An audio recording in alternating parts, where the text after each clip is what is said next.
মৰমৰ ছাত্ৰ-ছাত্ৰীসকল আজি ক্লাছলৈ মই তোমালোকৰ গায়ত্ৰী মেমে স্বাগতম জনাইছো আমি আজি ই কক্ষাৰ এই ক্লাছটোত শিকিম দশম শ্ৰেণীৰ বাস্তৱ সংখ্যা অৰ্থাৎ প্ৰথম অধ্যায়ৰ পাৰ্ট কি 7 শিকিম হবনে আমাৰ আগৰ কিতাপ আমি কি শিকিলো ইউক্লিডৰ বিভাজন প্ৰমেয়িকা তাৰ ওপৰত বেছ কৰি ইউক্লিডৰ বিভাজন কলন বিধি আৰু পাটিগণিতৰ মৌলিক উপপাদ্য এইকিটা মেইন ইম্পৰ্টেন্ট টপিক কিটা আমি শিকিলো এতিয়া ইয়াত আমি শিকিম অপৰিমেয় সংখ্যাৰ কিছুমান বস্তু শিকিম তাৰ আগত মই তোমালোকক কওঁ মই বাস্তৱ সংখ্যাৰ দুটা পাৰ্ট আছিল এটা হল তোমাৰ পৰিমেয় আৰু আনটো অপৰিমেয় পৰিমেয় সংখ্যাৰ বিষয়ে বিস্তৃতভাৱে তোমালোকে ক্লাছ 8 ত পঢ়িছা হয়নে আৰু অপৰিমেয়ৰ কথা তোমালোকে ক'ত পঢ়িছা ক্লাছ 9 ত কি পঢ়িছা অপৰিমেয় সংখ্যাৰ কথা অপৰিমেয় সংখ্যা কাক বোলে হয়নে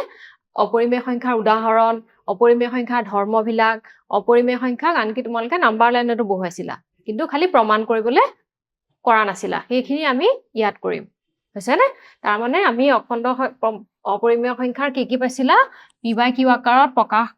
কৰিব নোৱাৰা বা লিখিব নোৱাৰা প্ৰকাশ কৰিব নোৱাৰা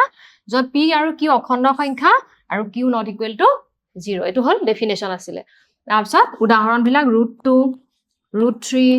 √5 হেনে √11 -2/3 √2/3 দশম পাই 1.01000010001 এনেকে গৈ থাকিব এবিলাক কি সংখ্যা অপৰিমেয় সংখ্যা হবনে আমি ইয়াত অপৰিমেয় সংখ্যা যে √2 অপৰিমেয় √3 অপৰিমেয় হিহঁতক আমি কি কৰিম প্ৰুফ কৰিবলৈ শিকিম বুজিছা তাৰ আগত আমি এটা থিওৰিম চাই লওঁছোৱা উপপাদ্য 1.3 এটো প্ৰুফটো তোমালোকক নালাগে জাস্ট ষ্টেটমেন্টটো মনত ৰাখিবা ধৰা p মৌলিক সংখ্যা p এটা মৌলিক সংখ্যা যদি p এ a স্কয়াৰক হৰণ কৰে তাৰ মানে মৌলিক সংখ্যা ই অকল কি উৎপাদক কি 1 আৰু হি নিজে p টা মানে 1 আৰু p a স্কয়াৰক হৰণ কৰে তেন্তে কি হ'ব p এও কি কৰিব a হৰণ কৰিব আৰু যত a টো কি সংখ্যা এটা যোগাত্মক সংখ্যা তাৰ মানে যিকোনো এটা যোগাত্মক সংখ্যা a আছে ধৰা তাক যদি কিহেৰে হৰণ কৰে p এ যদি তাৰ বৰ্গক হৰণ কৰে a স্কয়াৰ বৰ্গক হৰণ কৰে তাৰ মানে তেতিয়া হলে আসল সংখ্যাটো তাৰ মানে a টো p এ আকৌ কি কৰিব হৰণ কৰিব এটা ধৰা কিবা এটা সংখ্যা তোমাৰ আছে p এ ধৰা 25 স্কয়াৰ হৰণ কৰে তাৰ মানে p এ কাক হৰণ কৰিব 5 ক হৰণ কৰিব তেনেকুৱা ধৰণৰ আমি ইয়াৰ এপ্লিকেশন কৰিম এতিয়া তোমালোকক মই আমি নতুন মেথড শিকিম তোমালোকক যে মই জাস্ট কলো আমি অপৰিমেয় সংখ্যা প্ৰমাণ কৰিবলৈ শিকিম √2 অপৰিমেয় প্ৰমাণ কৰা √5 অপৰিমেয় প্ৰমাণ কৰা √3 অপৰিমেয় প্ৰমাণ কৰা তাৰ কাৰণে এটা নতুন মেথড আছে কৌশল এটা আছে তাক তোমাৰ কি বুলি কয় বিৰুদ্ধৰ সহায়ত প্ৰমাণ proof by contradiction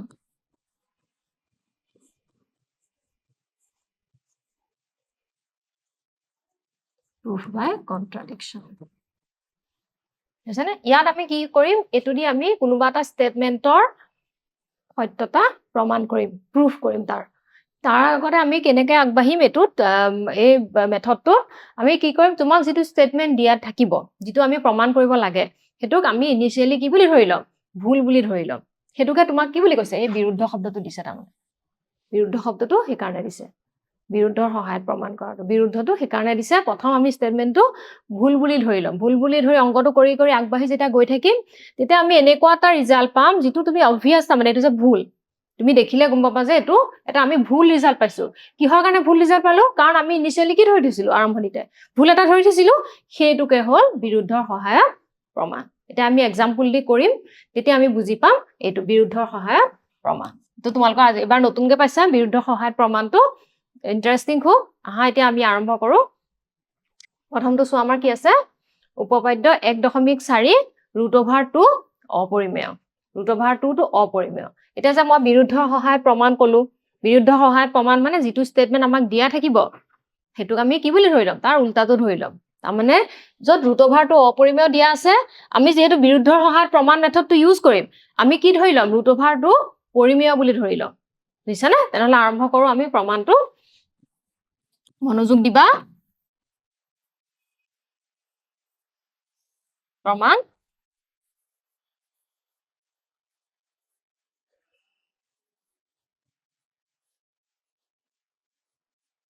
বিৰুদ্ধভাৱে ধৰা হল √2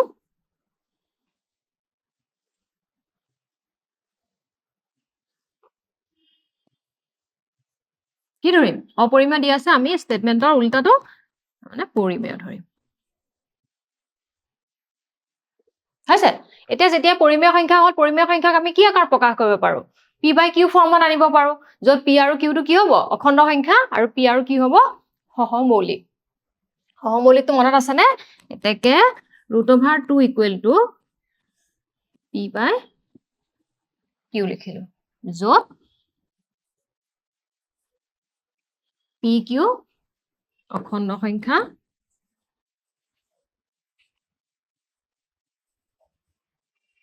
কমা q not equal to 0 আৰু p, q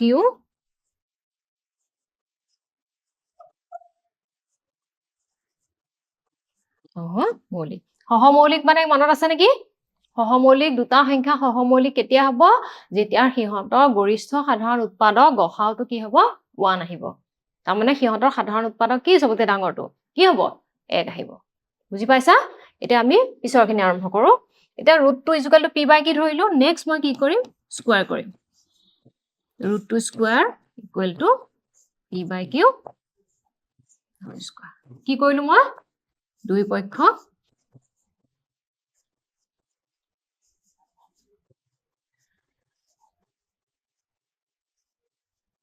বৰ্গ কৰিলো দুই পক্ষক বৰ্গ কৰি এটো পালো তা √2 স্কয়াৰ মানে কিমান আহিব 2 হৈছে না ইকুৱেল টু ইয়াত কি আহিব p square by q square তাৰ মানে আমি কিমান পালো 2 p square by q square এতিয়া আমি আগৰটোত কি পাইছিলো 2 p square by q square দুইটাকে বৰ্গপূৰণ কৰা কিমান পাবা চোৱা 2 implies 2q square p square এটোক মই দিলো ইকুৱেশ্যন নম্বৰ 1 একৰ পৰা পাও 2 এ p স্কয়াৰক কি কৰে হৰণ কৰে এটা জাস্ট আমি অকমান আগতে এটা থিওৰিম পাইছিলো মৌলিক সংখ্যা এটা যেতিয়া a স্কয়াৰক হৰণ কৰে সি কাক হৰণ কৰিব a কো হৰণ কৰিব ইয়াতো ঠিক তেনেকৈ হ'ব এতেকে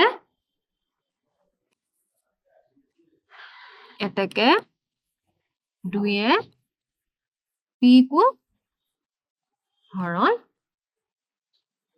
কৰিব আছে এতেকে তা p যেতিয়া হৰণ কৰিব মই ইয়াক এটা ধৰা মই এটা সংখ্যা ললো 6 এ 2 এ 6 হৰণ কৰে তাৰ মানে মই 6 ইকুৱেল টু কি লিখিব পাৰো 2 ইনটু কি লিখিব পাৰো এটা সংখ্যা সেই সংখ্যাটো আমি জানো 6 বুলি হেকাৰণে আমি কি লিখিম 3 লিখিম ইয়া যেহেতু আমি নেজানো গতিকে 2 ৰ লগত এটা সংখ্যা আহিব কিমান মই ধৰা এটো ধৰিলো r ধৰিলো হৈছে না r এটা অখণ্ড সংখ্যা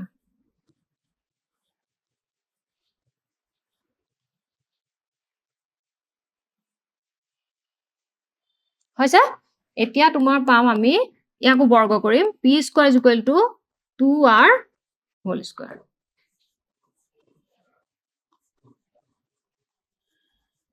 দুই পক্ষ বৰ্গ কৰি এতিয়া আমি কিমান পালো p স্কয়াৰ ইয়াত কিমান আহিলে 4r স্কয়াৰ এটা p স্কয়াৰ মানে কিমান আছিল এটো হয় না নহয় p square 2q square equal to 4r square কৰ পা দিলু মই একৰ পৰা হৈছে এতিয়া সো 2 ৰে এপিনে আছে এটো কাটিব পাৰো মই কেবাৰ গল দুবাৰ তাৰ মানে কিমান পালো মই q square 2r square q square তাৰ মানে আগৰ এটো নিচিনা হল নে এটো হোৱাৰ লগে লগে 2 আকৌ এটা কাক হৰণ কৰিব q স্কয়াৰ হৰণ কৰিব এতেকে এটো 2 নম্বৰ দিব পাৰা 2 ৰ পৰা পাও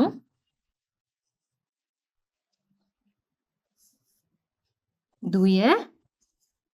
q স্কয়াৰক হৰণ কৰে এতেকে 2 এ যেটা q স্কয়াৰক হৰণ কৰিব 2 এ কাক হৰণ কৰিব q কো হৰণ কৰে এতিয়া চাবা এখিনতে আহিব আমাৰ মেইনটো টাৰ্নটো এতিয়া চোৱা 2 এ p হৰণ কৰে p কো হৰণ কৰে 2 এ q কো হৰণ কৰে তাৰ মানে কি p আৰু q ৰ সাধাৰণ উৎপাদক কি পালা হৰণ কৰা মানে কি উৎপাদক হল নাই গতিকে পি আৰু কিউ সাধাৰণ উৎপাদক আমি কি পালো 2 পালো কিন্তু আমি ধৰিছিলো কি পি আৰু কিউ কি সহমৌলিক তাৰমানে সিহঁতৰ গসাও কিমান 1 বুলি ধৰিছিলো কিন্তু আমি এটা কি পালো ইয়াত 2 পাইছো তাৰমানে কি আমাৰ এজাম্পশনটো কি আছিলে ভুল আছিলে যে পি আৰু কিউ সহমৌলিক সিহঁত সহমৌলিক নহয় তাৰমানে আমাৰ আসল অৰিজিনেলটো কি আছিলে ৰুট অভাৰটো কি অপৰিমেয় ধৰি লৈছিলো আমি তাৰমানে ই পৰিমেয় হ'ব নোৱাৰে হৈছে না এইখিনি কথাকে এতিয়া আমি লিখিম চাবা এখিলেকে হল কিউকো হৰণ কৰে এতেকে আমি পালো যে 2 পি আৰু কিউ দুয়োকে হৰণ কৰে যিটোৱে আমাৰ এইটো ধাৰণা ভুল প্ৰমাণ কৰে যে পি কমা কিউ কি সহমৌলিক অৰ্থাৎ ইহঁতৰ গসাও কি এক এতেকে আমাৰ পূৰ্বৰ ধাৰণা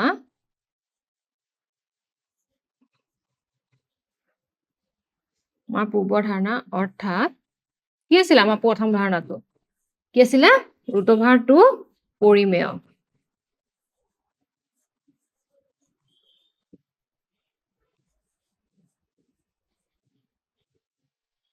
ৰুট অভাৰটো পৰিমেয় ভুল অৰ্থাৎ কি হ'ব ৰুট অভাৰটো অপৰিমেয় হৈছে না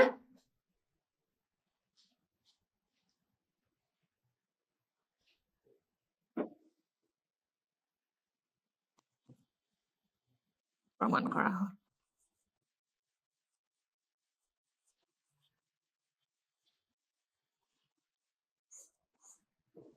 বুজি পাইছানে সহমৌলিক ধৰিলো কিন্তু আমি গৈ সিহঁতৰ সাধাৰণ উৎপাদক কি পালোগে গৈ 2 পালোগে তাৰমানে আমাৰ এজাম্পশন ভুল আমাৰ এজাম্পশন মেইন এজাম্পশনটোৱে ভুল যে ৰুট অভাৰটো পৰিমেয় সেইকাৰণে আমি ভুল বস্তু পাই আহিছো বুজিছানে এইকাৰণে কি হ'বগে ৰুট অভাৰটো অপৰিমেয় বুজি পাইছানে পিছত আৰু এটা চাওঁ উদাহৰণ আহা প্ৰমাণ কৰা যে ৰুট অভাৰ 3 অপৰিমেয় সেম প্ৰচিডিউৰ আমি আগবাঢ়িম বিৰুদ্ধৰ সহায়ত প্ৰমাণৰ সহায়তে কৰিম প্ৰমাণ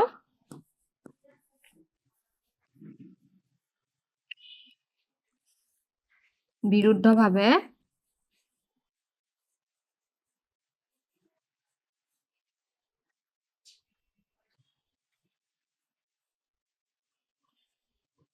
ধৰা হল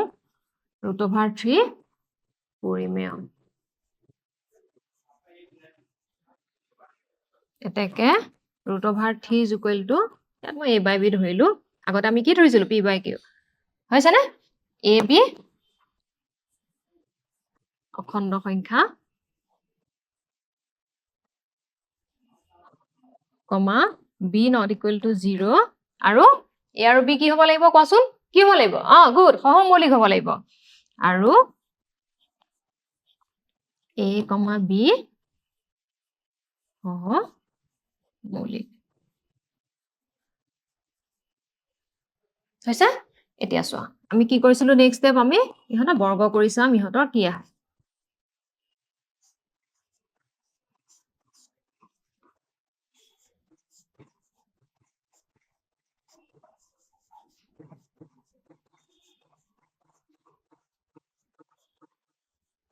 বৰ্গ কৰি ৰুট অভাৰ 3 হোল স্কয়াৰ মানে 3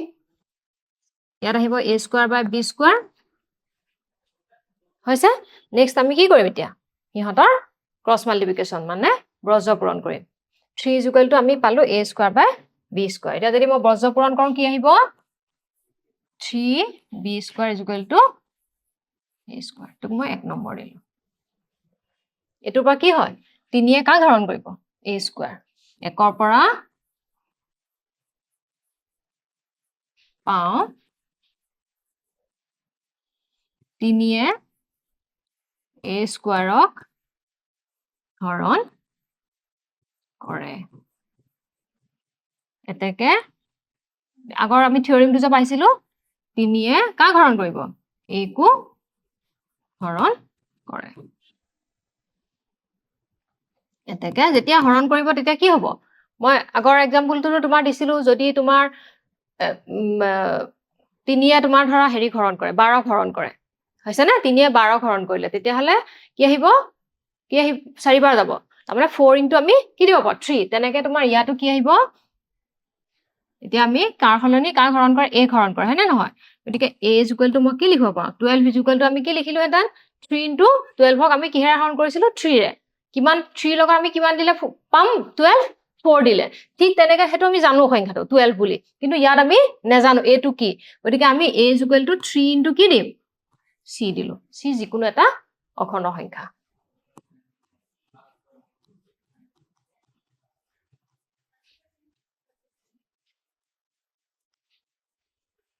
অখণ্ড সংখ্যা এতিয়া ইহঁতক বৰ্গ কৰো a square is equal to 3c whole square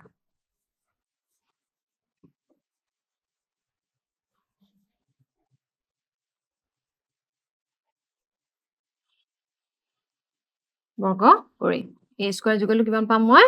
9c square এটা a স্কয়াৰ মানে কিমান 3b square is equal two 9c square 3 এটো কাটিবা কেবাৰ গল 3 বাৰ তাৰ মানে মই b square is equal to কিমান পালো 3c স্কয়াৰ আকৌ কি পালো এটোৰ পৰা 3 কাক হৰণ কৰে b স্কয়াৰ তাৰ মানে আলটিমেটলি 3 কাক হৰণ কৰিব b হৰণ কৰিব গতিকে মই কি পালোগে a আৰু b ৰ সাধাৰণ উৎপাদক কি পালো 3 পালো যিটোৱে মোৰ এটো কন্ট্ৰাডিক্ট কৰে বিৰুদ্ধাচৰণ কৰে যে a আৰু b কি সহমৌলিক হেখিনি বস্তু যেনেকৈ আমি আগতে কৰিছিলো এতেকে এটো আমি কৰ পৰা লিখিলো কৰ পৰা a square is equal two লিখি দিয়া এতেকে 3 b স্কয়াৰক হৰণ কৰে এতেকে 3 b কো হৰণ কৰে হৈছে এতিয়া আমি লিখিম মই তোমাক যিখিনি কথা কলো সেইখিনি কথা লিখিম যে আমাৰ আগৰ এজাম্পশনটো কন্ট্ৰাডিক্ট কৰে সেইখিনি বস্তু লিখিম আমি এতিয়া এতেকে আমি পালো বা আমি দেখিলো যে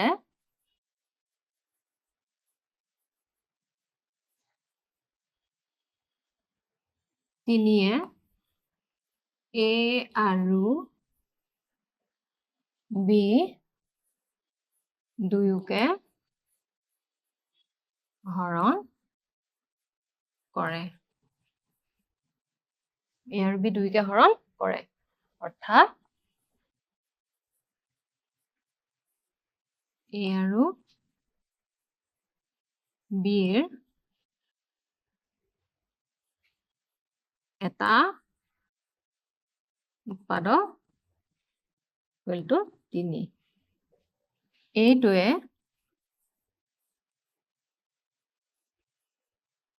আমাৰ পূৰ্ব ধাৰণা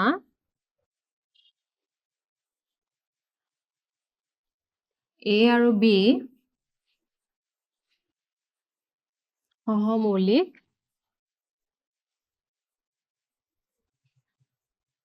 পূৰ্বৰ ধাৰণা a আৰু b সহমৌলিক ভুল প্ৰমাণ কৰে বুজিছে অৰ্থাৎ আমাৰ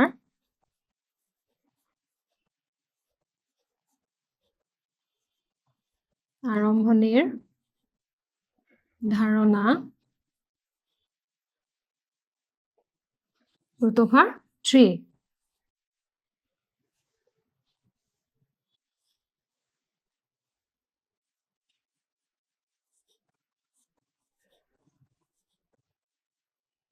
√3 অৰ্থাৎ আমাৰ আৰম্ভণিৰ ধাৰণা √3 অপৰিমেয়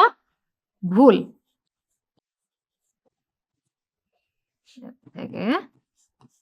√3 কি হ'ব অপৰিমেয় পাৰিছানে কৰিব বুজি পাইছা নহয়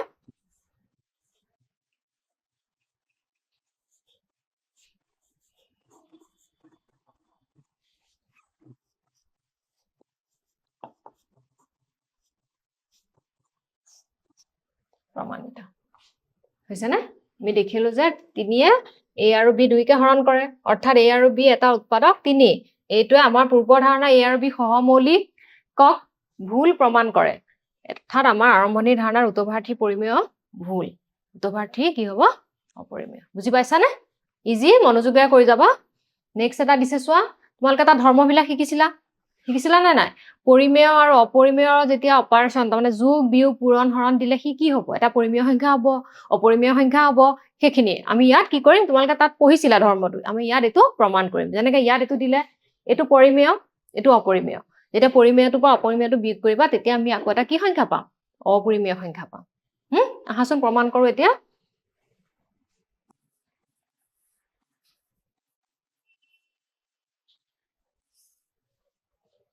বিৰুদ্ধভাৱে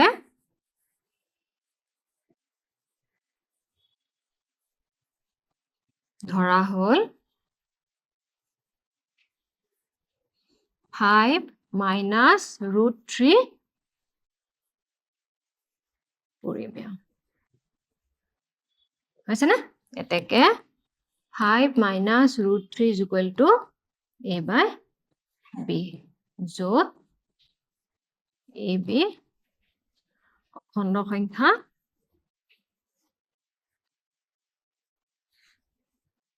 কমা b not equal to 0 আৰু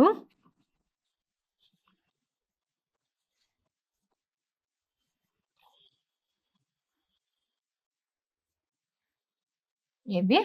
সহমৌলিক হৈছে এতিয়া চোৱা এটো আমি এখন সিম্পলিফাই কৰো 5 minus a by b মই সাইড কিটা চেঞ্জ কৰিলো এটো প্লাস হৈ গল আৰু ইফালে তো অহাৰ লগে লগে মাইনাস হৈ গল মই আকৌ চেঞ্জ কৰো √3 টো মই লেফট হ্যান্ড সাইডে ৰাখিলো আৰু এটো মই ৰাইট সাইডে লৈ গলো যেহেতু মই দুইটাই চেঞ্জ কৰিলো সেইকাৰণে আমাৰ চিনটো একো খালখলনি নহয় এটা যেতিয়া মই b টো লসাগু লম ইয়াত ওপৰত কি আহিব 5b minus a হৈছে না এতিয়া ইয়াত এটা চাবা এটা চোৱা a আৰু b কি সংখ্যা অখণ্ড সংখ্যা b অখণ্ড আৰু তোমাৰ 5টো আমি কি ধৰিছিলো অখণ্ড সংখ্যা কিন্তু এই গোটেই কিটা মিলি একেটা কি হৈ গৈছে পৰিমেয় হৈছে নাই তাৰ মানে a টোৰ ৰাইট হ্যান্ড সাইডটো কি হৈ গৈছে পৰিমেয় আৰু ইয়াৰ এটো কি হৈ গৈছে লেফট হ্যান্ড সাইডটো আমি কি জানো √3 টো অপৰিমেয় তাৰ মানে এটা অপৰিমেয় সংখ্যাক আমি a by b আকাৰত প্ৰকাশ কৰিব পাৰো জানো নোৱাৰো নহয় হয় না সেই কাৰণে তাৰ মানে আমি যেহেতু এটা ভুল বস্তু ধৰিলো পৰিমেয় বুলি গৈ গৈ আলটিমেটলি আমি এটা কি পালোগে এটা ভুল ৰিজাল্ট পালো গতিকে আমি আমাৰ পূৰ্বৰ ধাৰণাটো ভুল যে এটো এটা পৰিমেয় সংখ্যা এটো এটা কি সংখ্যা হ'ব অপৰিমেয় সংখ্যা বুজি পাইছা না সেইখিনি আমি এটা লিখিম মই কোৱা কথাখিনি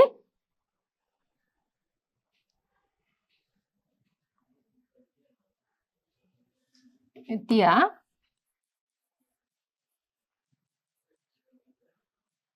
যেহেতু 5a b অখণ্ড সংখ্যা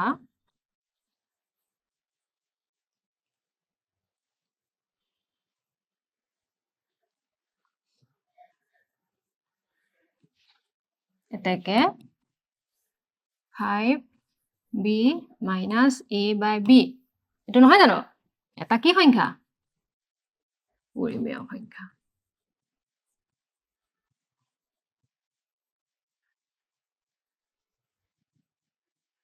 কিন্তু আমি জানো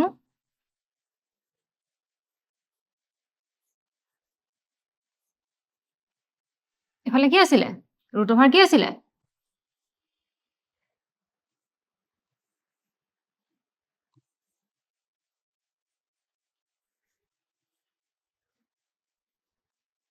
অপৰিমেয় এতেকে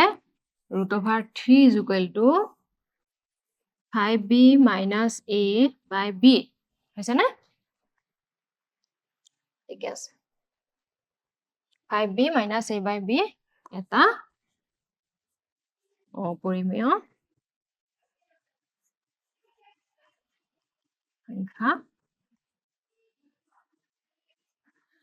সংখ্যাহে হ'ব এতেকে আমাৰ পূৰ্বৰ ধাৰণা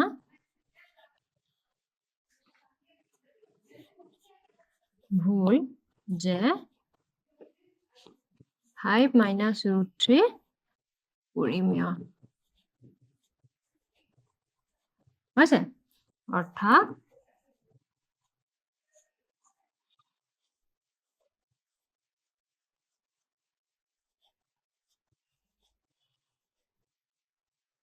ফাইভ মাইনাছ ৰুট থ্ৰী অপৰিমেয় হৈছে নে বুজি পাইছানে প্ৰমাণিত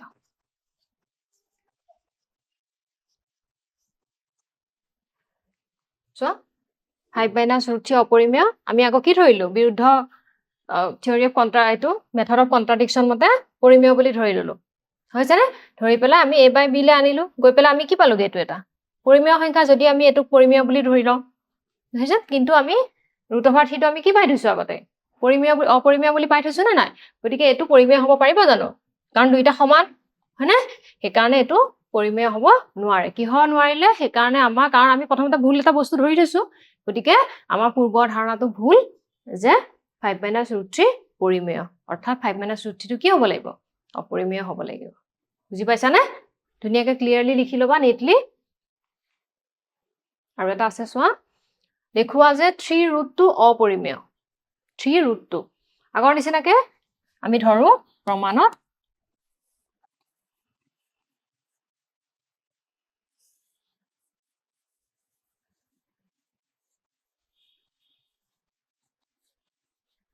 বিৰুদ্ধভাৱে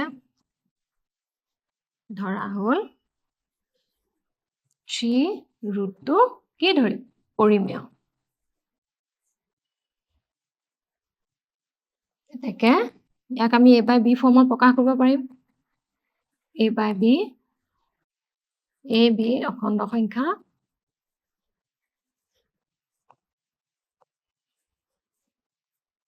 b not equal to 0 আৰু a b অসমৌলিক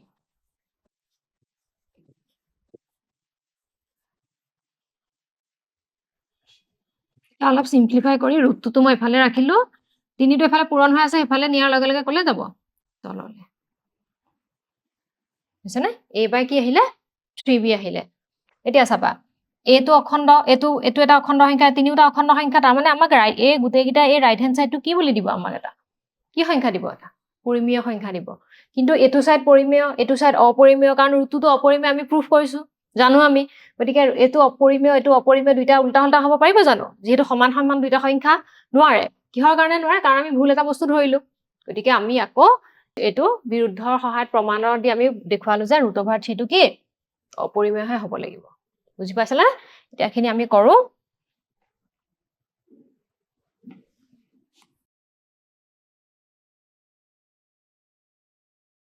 a, b অখণ্ড সংখ্যা এতেকে a by 3b এইটো নাছিল জানো আমাৰ আছিলে a by 3b a by 3b এটা পৰিমেয় সংখ্যা কিন্তু ইয়াত ৰুটটো is equal to a by 3b আৰু ৰুটটো এটা অপৰিমেয়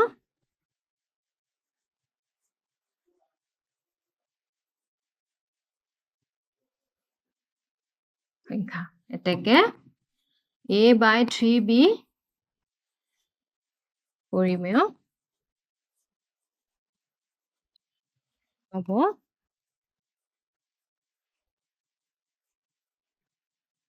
পৰিমেয় হ'ব নোৱাৰে এতেকে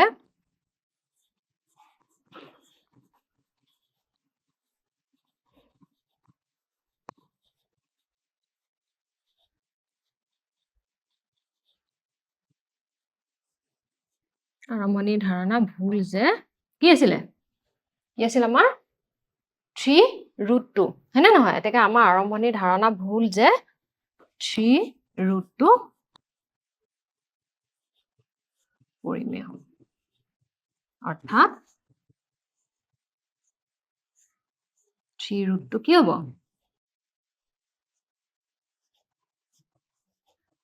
অপৰিমেয়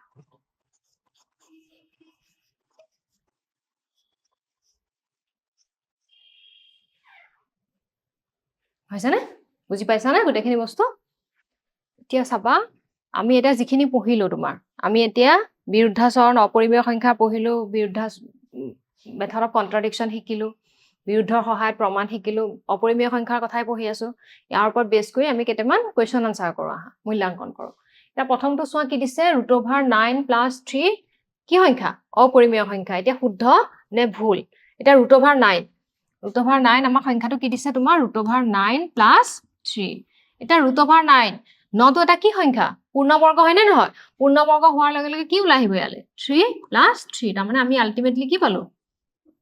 6 পাইছো 6 টো কি সংখ্যা এটা পৰিমেয় সংখ্যা ইয়াত আমাক এটো কি বুলি দিছে অপৰিমেয় বুলি দিছে এটা শুদ্ধ হ'ব নে ভুল হ'ব শুদ্ধ হ'ব কাৰণ ই কি হ'ব √9 + 3 এটা কি সংখ্যা পৰিমেয় সংখ্যা হ'ব বুজিছা পিছৰটো চাওঁ 2 নম্বৰটো √4² * 5 এটা পৰিমেয় সংখ্যা আকৌ এটো কৰি চাওঁ √4² * 5 এটা চোৱা বৰ্গমূলৰ তলত যেটা স্কয়াৰ থাকিব হেতু ওলাই আহিব অকলে পাইছা আগতে এটত পঢ়িছা আৰু √5 টো থাকি যাব ইয়া যেহেতু এটো ৰুট আছে বৰ্গমূলৰ ভিতৰত কি চিন আছে কি আছে এটো পূৰ্ণবৰ্গ হয় জানো 5 টো পূৰ্ণবৰ্গ নহয় √5 এটা অপৰিমেয় সংখ্যা তাৰ মানে অপৰিমেয় সংখ্যা জাস্ট আমি প্ৰুফ কৰিলো না নাই অপৰিমেয় সংখ্যাৰ লগত যদি আমি এটা পৰিমেয় সংখ্যা পূৰণ কৰো হি এটা সদায় কি সংখ্যা হ'ব অপৰিমেয় সংখ্যা কিন্তু আমাক ইয়াত কি বুলি দিছে পৰিমেয় বুলি দিছে গতিকে এটো শুদ্ধ হ'ব নে ভুল হ'ব শুদ্ধ হ'ব এটা অপৰিমেয় সংখ্যাহে হ'ব নেক্সট চোৱা আটাইতকৈ সৰু যিটো সংখ্যাৰে √27 ক পূৰণ কৰিলে এটা পৰিমেয় সংখ্যা পোৱা যাব সেই সংখ্যাটো হ'ল তাৰ মানে √27 ক আমি এটা সংখ্যাৰে পূৰণ কৰিলে আমি ইয়াক কি কৰিব পাৰো পৰিমেয় বনাব পাৰো নে দেখাত আমাক কি লাগিছে √27 টো এটা কি সংখ্যা বৰ্গমূলৰ তলত আৰু 27 টো পূৰ্ণবৰ্গও নহয় গতিকে এটো এটা কি সংখ্যা হৈ আছে অপৰিমেয় সংখ্যা হৈ আছে আমি এই অপৰিমেয় সংখ্যাটোৰ লগত ইয়াৰ কোনটো সংখ্যা পূৰণ কৰিলে সবতকৈ সৰু হ'ব লাগিব তেতিয়া আমি এটুক এটা কিহলে কনভাৰ্ট কৰি দিম পৰিমেয় সংখ্যালে চাও আহা √27 ক আমি কেনেকৈ কৰিব পাৰো এটো আহিল তোমাৰ 3² কি আহে 3² 3 টো ওলাই আহিল √3 থাকে এটা ইয়াৰ লগত কি পূৰণ কৰিলে আহিব ইয়াৰ লগত যদি মই √3 এটা পূৰণ কৰো তেতিয়া হলে কি হ'ব এটো ফ্ৰী হৈ যাব না যায় যাবনে তাৰ মানে